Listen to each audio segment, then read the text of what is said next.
Bueno, esta gráfica yo tenía esperanza de que tuviera arreglo, pero lamentablemente no se puede arreglar. Esta gráfica me llegó con cortocircuito. Aquí, ¿saben? Aquí tengo puesto la tierra, la tierra del multímetro, y entonces con la punta esta le veíamos aquí, ahí que es positivo, y nos daba cortocircuito. Ahora no nos dan porque ya resolví, ya resolví el cortocircuito, ya lo arreglé. Era este MOSFET que estaba aquí, ¿no? Este MOSFET que está aquí, el cortocircuito. Lo dejé ahí pegado para dejárselo ahí al cliente para que viera. ¿No ves?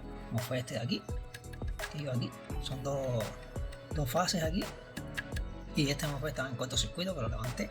Pero lamentablemente no tiene arreglo por esto. Miren, mido aquí y miren lo que me da el multímetro. 0. De este lado. Ahora mido del otro lado y miren lo que me da. 0. 0 ohm de los dos lados. Quiere decir que esa línea está en cortocircuito. Esta es la fuente de la memoria. Está en cortocircuito. Puede ser el GPU o la memoria. Y miren aquí.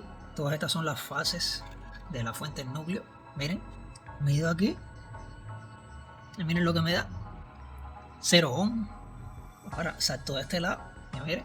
Pincho bien ahí con el multímetro. Y miren lo que me da. 0 ohm. Lamentablemente no se puede arreglar. Si aquí la fuente, esta fuente del núcleo la en cortocircuito, quiere decir que el GPU está en cortocircuito.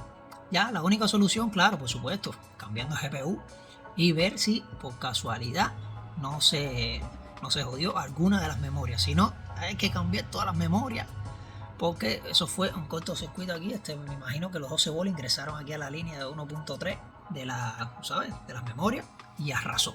Bueno, era eso. Lamentablemente no se puede arreglar. Todo no se puede arreglar.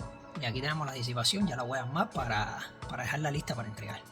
Quizás si el cliente decide, no sé, en algún momento, después que le den, que se la lleve otro técnico, que le den diagnóstico, que sepa ya que yo no le estoy diciendo mentira, para que tenga constancia de que de verdad no se puede arreglar. Quizás si la compre para piezas, quizás me embulle. Yo tengo otras ahí que tiene GPU bueno supuestamente y le da un cambio de GPU y puede ser que la pueda solucionar. Pero bueno, eso no lo sabemos. Eso está en manos del cliente, en manos mías. Yo le daré la propuesta y veré qué me dice. Y ya veremos si se puede arreglar. Pero como les dije, esto ahora es sin solución.